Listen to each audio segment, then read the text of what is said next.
Hi what's up everyone, मैं हूँ Rimtan. Welcome back to my YouTube channel. दोस्तों, जैसा कि मैंने आपसे कहा था कि आज हम लोग सुपर नेचुरल के सफर पे जाएंगे, तो आज मैं एक्सप्लेन करूंगी सुपर नेचुरल सीजन 2 का एपिसोड 9 और 10। So without wasting any time, let's get into the roller coaster ride of this series. हम देखते हैं कि सैम को डीन का विजन आता है कि डीन ने कुर्सी से बंधे एक आदमी को मार डाला है, और तभी सैम की आंख खुलती है क्योंकि सैम ने विजन में ओरेगन के लेक की पिक्चर देखी थी। इसीलिए ये लोग अब ओरेगन की तरफ निकल जाते हैं। वहाँ पहुँचने के बाद डीन और सैम एक आदमी से उस लड़के के बारे में पूछते हैं जिसे सैम ने अपने विजन में देखा था, और वो आदमी बताता है कि वो लड़का काफी अच्छा लड़का है, और वो आदमी इन्हें उस लड़के के घर का पता बताता है। जब ये लोग सड़क के किनारे टेलीफोन पावर पोल से टकराते हैं तो उन्हें पोल पे क्रोटॉन शब्द खुदा हुआ दिखता है। यहाँ सैम रोएनॉक कॉलोनी की कहानी को याद करता है कि रोएनॉक 1500s में अमेरिका की पहली इंग्लिश कॉलोनी थी, जहाँ बस पेड़ पे एक शब्द कार्व्ड रह गया और सारे लोग रातों रात गायब हो गए, मानो किसी ने उन्हें मिटा दिया हो। अब इस कॉलोनी के बारे में जानने के लिए जब डीन बॉबी को कॉल करता है तो उन्हें पता लगता है कि शहर के सारे कम्युनिकेशन के साधन कट चुके हैं। सैम और डीन सैम के विजन में दिखने वाले उस लड़के यानी जिसका नाम डुवैन है उसकी तलाश करते हैं। तो विनचेस्टर्स को डुवैन का भाई बताता है कि वो फिशिंग करने गया है और उसके पेरेंट्स घर पे ही हैं। लेकिन डुवैन के पिता से बात करने के बाद पता लगता है कि डुवैन के भाई और पिता की कहानी नहीं मिलती। सैम और डीन जानते हैं कि कुछ तो गड़बड़ है। अब ये लोग खिड़की से अंदर झांकते हैं तो देखते हैं कि डुवैन की माँ एक कुर्सी से बंधी हुई है। डुवैन का भाई अपने पिता को अपना हाथ काटने देता है और अपना खून अपनी माँ के हाथ पे गिरने देता है। सैम और डीन दरवाजा तोड़ के अंदर आते हैं और डुवैन के पिता को गोली मार देते हैं, लेकिन डुवैन का भाई खिड़की से भाग जाता है। सैम और डीन डुवैन की माँ को मेडिकल सेंटर ले जाते हैं, जहाँ डुवैन की माँ बताती है कि एक ही पल में उसका बेटा और पति डेविल बन गए और उस पर अटैक कर दिया। अब जब डॉक्टर एक लाश के खून की जांच करती है तो उसे पता चलता है कि उस ब्लड में एक वायरस है, क्योंकि सारे कम्युनिकेशन के साधन टूट गए हैं और अगला शहर 40 माइल्स दूर है। इसलिए डीन अगले शहर में हेल्प मांगने जाता है। जब डीन सड़क से जा रहा होता है तो डीन को सड़क पे सामने इन्फेक्टेड लोग खड़े दिखते हैं जो उस पे गोली चला देते हैं, लेकिन डीन खुद को किसी तरह बचा लेता है। इधर डॉक्टर ब्लड चेक करती है तो उसमें से उसे सल्फर मिलता है, यानी आपको और मुझे पता है सल्फर यानी डीमंस। और हम देखते हैं कि डुवैन की माँ पे वही वायरस हावी हो जाता है और वो डॉक्टर और सैम पे अटैक कर देती है, लेकिन सैम इसे बेहोश कर देता है। उधर रास्ते में डीन को एक्स मरीन सार्ज मिलता है जिससे डीन ने डुवैन के बारे में पूछा था, और अब वो दोनों वापस शहर के लिए लौटते हैं। अब डीन और सैम के साथ लोकल मेडिकल सेंटर में डॉक्टर, नर्स और सार्जे रह जाते हैं, और यहाँ हमें पता चलता है कि ये एक डिमोनिक वायरस है जो कि ब्लड एक्सचेंज से फैलता है। लेकिन इन्फेक्ट होने के 4 घंटे बाद भी ब्लड में सल्फर नहीं दिखता।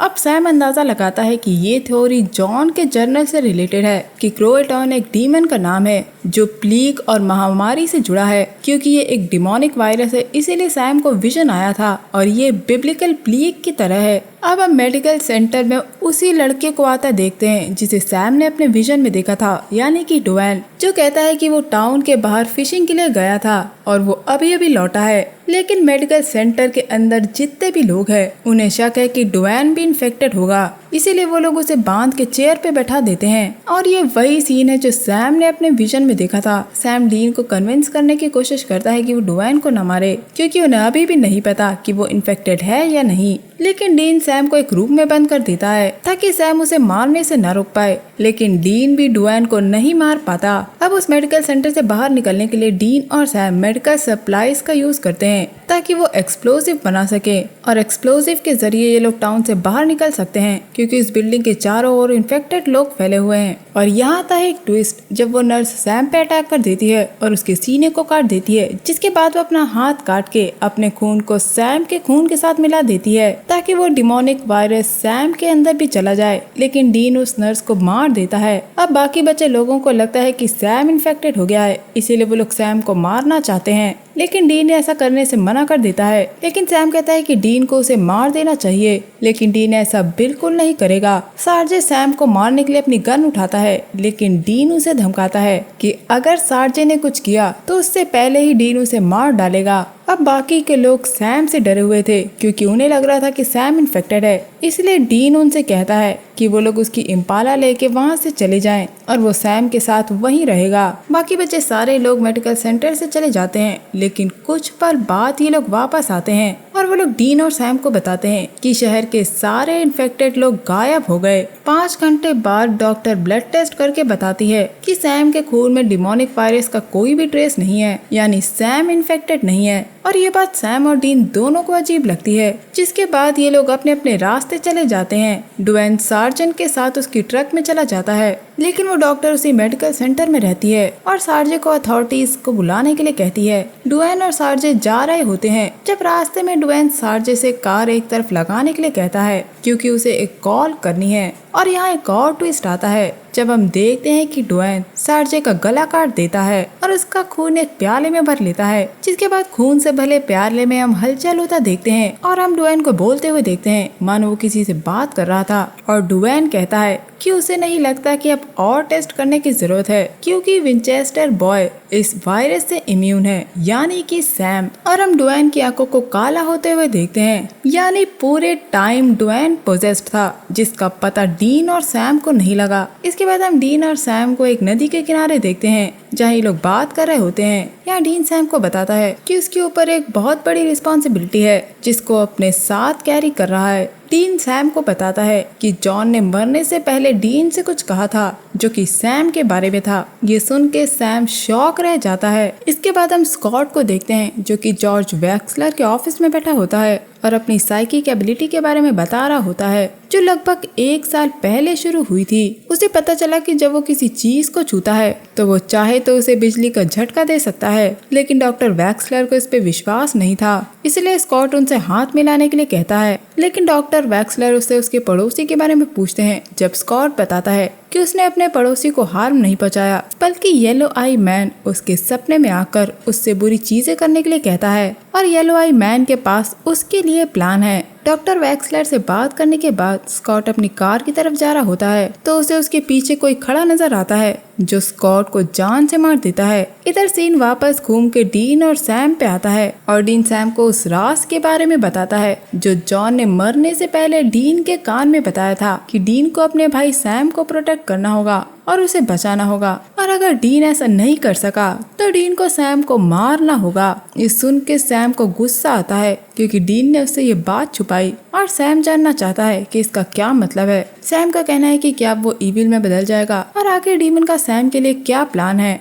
डीन कहता है कि वो समझता है कि सैम गुस्से में है और वो सैम से माफी भी मांगता है क्योंकि उसने उसे ये बात पहले नहीं बताई। वो सैम से कहता है कि वो डीन को कुछ समय दे और जब तक ये लोग अपनी अगली चाल तय नहीं कर लेते तब तक इन्हें छुप के रहना होगा। सैम अब मोटेल के बाहर आके इम्पाला के बगल में खड़ी कार चुरा लेता है और वो 5637 मुनरो स्ट्रीट की सुनसान बिल्डिंग में पहुंचता है और वो मेक श्योर करता है कि वो बिल्डिंग क्लियर है। वो चुपके से पीछे के दरवाजे तक जाता है, ताला खोलता है और बहुत सावधानी से अंदर जाता है। बिल्डिंग के अंदर जाने के कुछ सेकंड बाद ही सैम का पैर एक ट्रिप वायर पे पड़ता है जिससे वहाँ जोर का धमाका हो जाता है और सैम के टुकड़े हो जाते हैं और हम वहाँ सैम के एक जूते को पड़ा देखते हैं और तभी तेज रोशनी होती है और ये सपना एक लड़की ने अभी अभी देखा है जो अपने पार्टनर को बताती है कि उसने एक और बुरा सपना देखा है जिस पे वो ज्यादा ध्यान नहीं देती और सो जाती है। इसके बाद हम सैम को देखते हैं जो कि रोड हाउस पहुंचता है, लेकिन वो एलन का सामना करने से डरता है।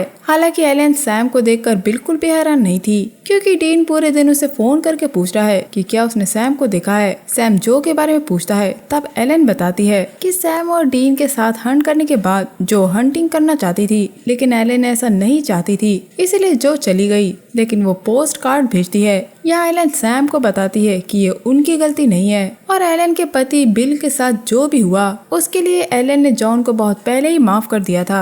इसके बाद सैम ऐश से उसके जैसे साइकिक एबिलिटी वाले लोगों को पूरे देश में सर्च करने के लिए कहता है जिनकी मां नर्सरी में मर गई थी। ऐश के डाटाबेस में 4 नाम आते हैं, सैम, मैक्स मिलर, एंडी कालगर, और स्कॉट कैरी। जब सैम स्कॉट के बारे में पूछता है तो ऐश उसे इंडियाना के कब्रिस्तान के बारे में बताता है, क्योंकि लगभग 1 महीने पहले पार्किंग लॉट में स्कॉट को किसी ने चाकू मार के उसे मार डाला था। सैम जैसे ही जाने लगता है, एलन कहती है कि उसे डीन को बताना होगा कि सैम कहाँ है, लेकिन सैम एलन को डीन से कुछ भी बताने के लिए मना करता है और कहता है कि सैम पता लगाना चाहता है कि आखिर वो कौन है। अब सैम स्कॉट के हाई स्कूल का दोस्त बन के स्कॉट के पिता से मिलता है। जब उसे पता लगता है कि स्कॉट तब बदल गया जब 1 साल पहले उसके सर में दर्द होना शुरू हुआ था और उसे बुरे सपने आते थे, जिसके बाद वो परेशान और डिप्रेस हो गया। सैम स्कॉट का रूम देखने के लिए कहता है, जहाँ उसे स्कॉट की अलमारी में कपड़ों के पीछे येलो आई का कोलाज दीवार पे चिपका मिलता है और सैम को यकीन हो जाता है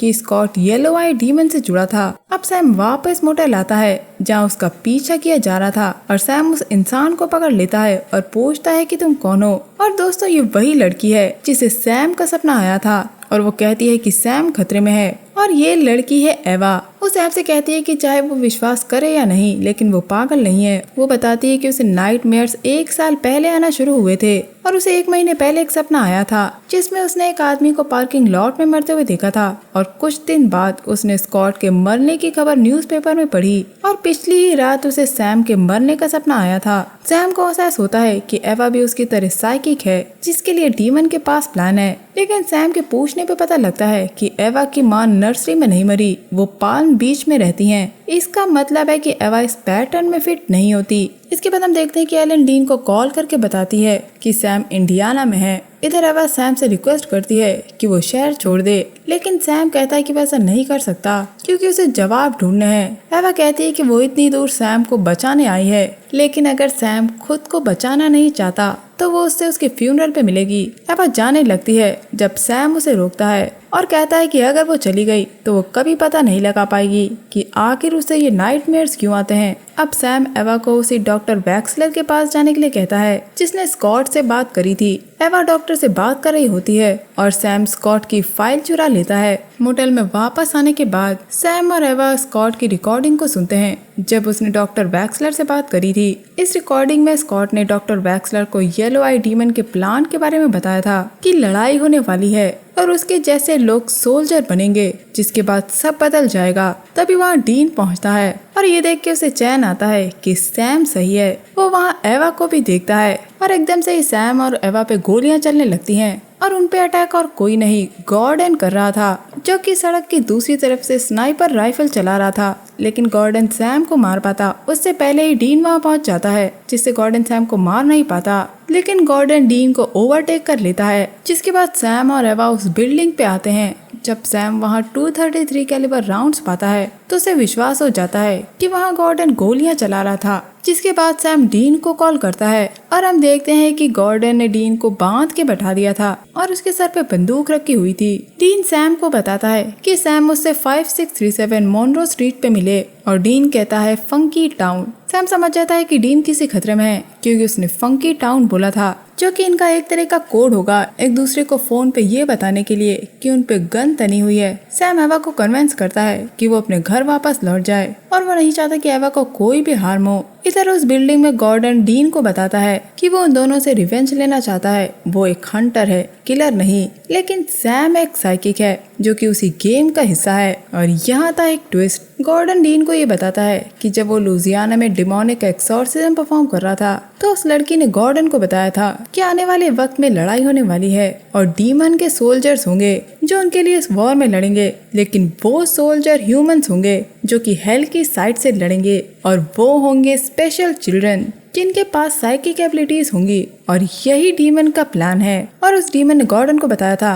कि उनमें से एक चाइल्ड को गॉर्डन जानता है जो कि है सैम विनचेस्टर। और गॉर्डन सैम के विजन के बारे में जानता है क्योंकि रोड हाउस में उसके कनेक्शंस हैं। हम देखते हैं कि गॉर्डन उस बिल्डिंग में 2 ट्रिपिंग वायर लगाता है जो कि एक्सप्लोजिव को ट्रिगर करेंगे और इसके जरिए वो सैम को मार डालेगा। और जैसा कि गॉर्डन ने उम्मीद की थी, सैम वहाँ पहुँचता है और पीछे के दरवाजे से अंदर आता है, ठीक वैसे ही जैसे एवा ने अपने विजन में देखा था। डीन सैम को बताने की कोशिश करता है कि वो अंदर ना आए, लेकिन डीन कुछ भी नहीं कर सकता। सैम बहुत संभल कर अंदर आता है जब हम पहला धमाका होता देखते हैं जिससे पूरी दीवार टुकड़ों में टूट जाती है। डीन ये देख के चिल्लाता है और उसकी आंखों से आंसू आ रहे होते हैं और कुछ सेकंड बाद दूसरा धमाका होता है, जिसके बाद गॉर्डन अपनी स्नाइपर लेके दूसरे रूम में जाता है ये मेक श्योर करने के लिए कि सैम मर चुका है और उसको सैम का जूता पड़ा हुआ दिखता है और गॉर्डन को लगता है कि वो मर गया, लेकिन गॉर्डन सैम को इतने अच्छे से भी नहीं जानता और सैम ठीक उसके पीछे खड़ा था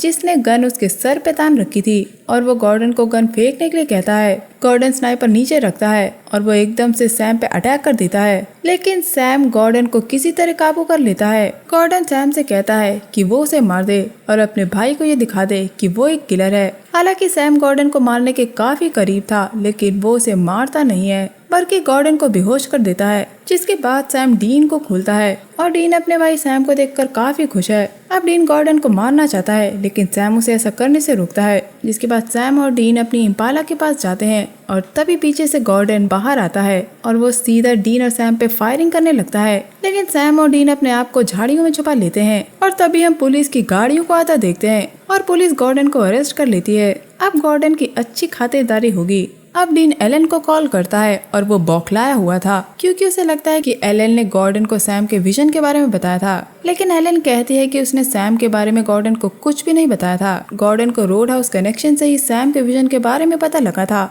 लेकिन एलन कहती है कि उसने डीन को कभी भी धोखा नहीं दिया और उसने एक भी शब्द किसी को भी नहीं बताया, लेकिन रोड हाउस हंटर से भरा हुआ है और उन हंटर्स के अपने कनेक्शन है जिससे गॉर्डन को पता लगा होगा। इसके बाद हम देखते हैं कि सैम एवा को कॉल करता है क्योंकि उसे एवा की फिक्र हो रही थी, लेकिन उसका फोन वॉइस मेल पे जाता है। सैम अपने भाई डीन को बताता है कि वो हंटिंग करना चाहता है और वो चाहता है कि डीन हमेशा उसकी हिफाजत करे, लेकिन सैम को एक बैड फीलिंग आती है और वो डीन को कन्विंस करता है कि वो लोग एवा के घर पे जाके उसे चेक करें। जब ये लोग एवा के घर पहुंचते हैं तो सैम और डीन को एवा का फियांसे ब्रेडी खून से लथपथ मरा हुआ मिलता है और इनको वहाँ सल्फर मिलता है, यानी कि वहाँ डीमन आया था और सैम को एवा की एंगेजमेंट रिंग मिलती है और बस ये एपिसोड यहीं एंड हो जाता है। तो दोस्तों अब देखना ये है कि आखिर डीमन का साइकिक्स के लिए क्या प्लान है और आखिर सैम डिमोनिक वायरस से इम्यून कैसे हो गया। इन सब का पता हमें आगे चलेगा, तो मेरे साथ इस सीरीज में बने रहिएगा। मैं मिलूंगी आपसे अगले वीडियो में, तब तक के लिए अपना बहुत ख्याल रखिए। Stay safe, keep hunting, lots of love.